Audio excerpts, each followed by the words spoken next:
ഒരുപാട് പേടിപ്പിച്ച് ദേഷ്യപ്പെട്ടൊന്നും പഠിപ്പിക്കാറില്ല. ഞാൻ അവരുടെ കൂടെ എന്തെങ്കിലും കളിചിരിയൊക്കെ പറഞ്ഞ് എന്തെങ്കിലുമൊക്കെ കളിയാക്കി, ഇതെന്തത് മുദ്ര പിടി കണ്ടാൽ എനിക്ക് എന്നെ മാതാൻ പോണ പോലെ ഉണ്ടല്ലോ, ഇതെങ്ങനെയാണോ മുദ്ര പിടിക്കുന്നത്, അങ്ങനത്തെ ഒക്കെ കളിയാക്കലും കുഞ്ഞു കുഞ്ഞു തമാശകളൊക്കെ പറഞ്ഞിട്ടാണ്. അപ്പൊ പിള്ളേര് കുറച്ച് അറ്റൻറ്റീവായിട്ട് നിൽക്കും. പേടിയില്ലെങ്കിൽ, എനിക്ക് പേടിപ്പിച്ച് പഠിപ്പിക്കാൻ ആക്ച്വലി അറിയില്ല. അതോടെ അങ്ങനെ പേടിപ്പിച്ച് പഠിപ്പിക്കാറില്ല. അപ്പൊ ഫുൾ നമ്മൾ കളിയും ഫണ്ണും ഒക്കെ ആയിട്ട് തന്നെയാണ്.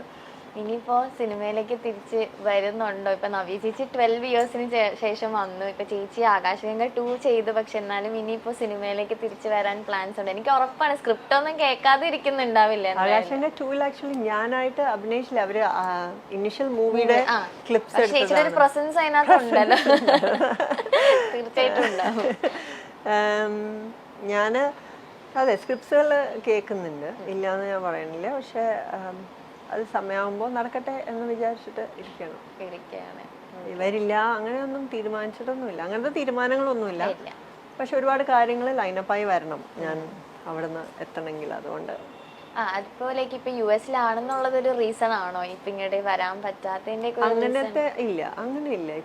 ഇപ്പോഴത്തെ ഒരു സ്റ്റേജില് ലോകം ഇങ്ങനെ ചെറുതായിക്കൊണ്ടിരിക്കുക. സോ അപ്പോൾ നമുക്ക് ഒരുപാട് കാര്യങ്ങളെല്ലാം പ്ലാൻ ചെയ്ത് സെറ്റാക്കിയിട്ട് വന്ന് ഇറ്റ് ഈസ് ഡൂവബിൾ ആണ്, പോസിബിൾ ആണ്. അന്നും ഡൂവബിൾ ആയിരുന്നു. പിന്നെ അത് ഒരുപാട് ഗ്യാപ്പ് അങ്ങനെ വന്നത് കുട്ടികളും അങ്ങനത്തെ റെസ്പോൺസിബിലിറ്റീസും ഡാൻസ് സ്കൂളിലേക്ക് ശ്രദ്ധ കേന്ദ്രീകരിച്ചിരുന്നു.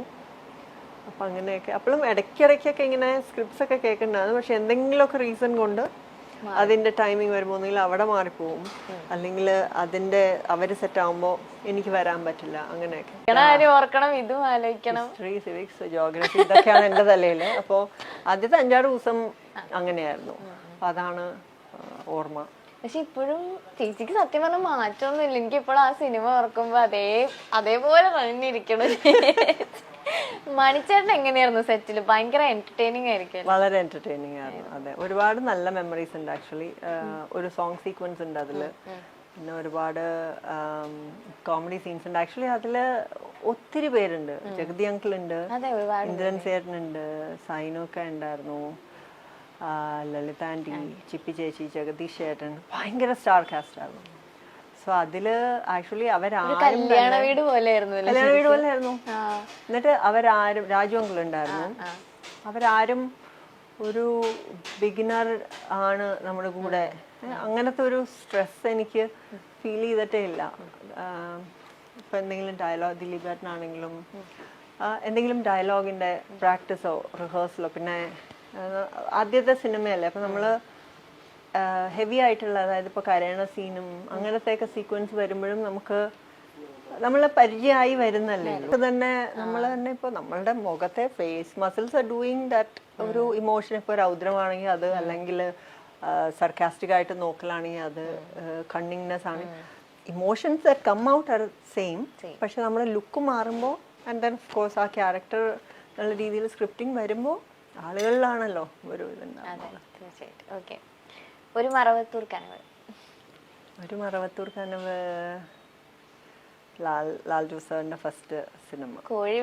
കോഴിയുടെ സീൻ എനിക്ക് ആദ്യം ഓർമ്മ വരാം. ഞാനാണെങ്കിൽ പ്യോർ വെജിറ്റേറിയൻ. എന്നിട്ട് ഞാൻ വിളമ്പി കൊടുക്കലൊക്കെ ഉണ്ട്, ചിക്കൻ കറിയൊക്കെ വിളമ്പി കൊടുക്കണ സീനൊക്കെ ഉണ്ട്.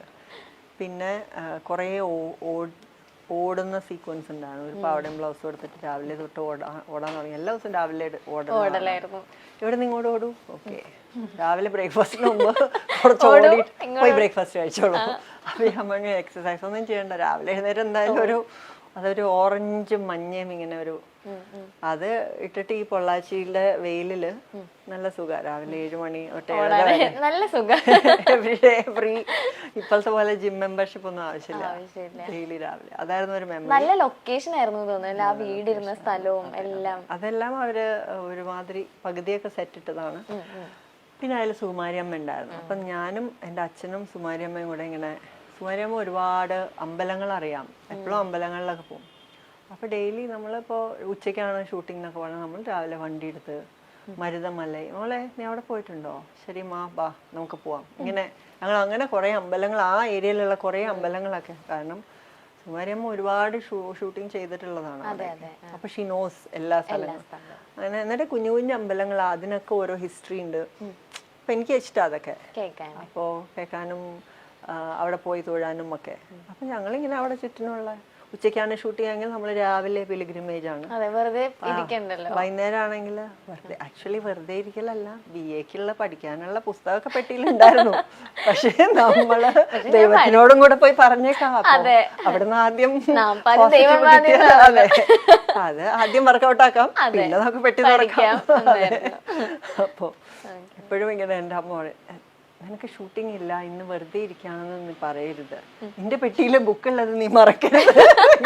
അമ്മ ടീച്ചറായിട്ട് അത് ഉള്ളിൽ ഇങ്ങനെ വരും. എന്റെ പ്രീ ഡിഗ്രിയും ഡിഗ്രിയും ഒക്കെ സിനിമയുടെ കരിയർ ഉള്ള സമയത്ത് തന്നെയാണ് ഞാൻ ചെയ്തത്. പക്ഷെ അമ്മ അത് ഭയങ്കരമായിട്ട് നോക്കാം. അമ്മ കൂടെ വരുന്ന സമയത്താണല്ലേ കുറച്ചും അച്ഛനാണ്.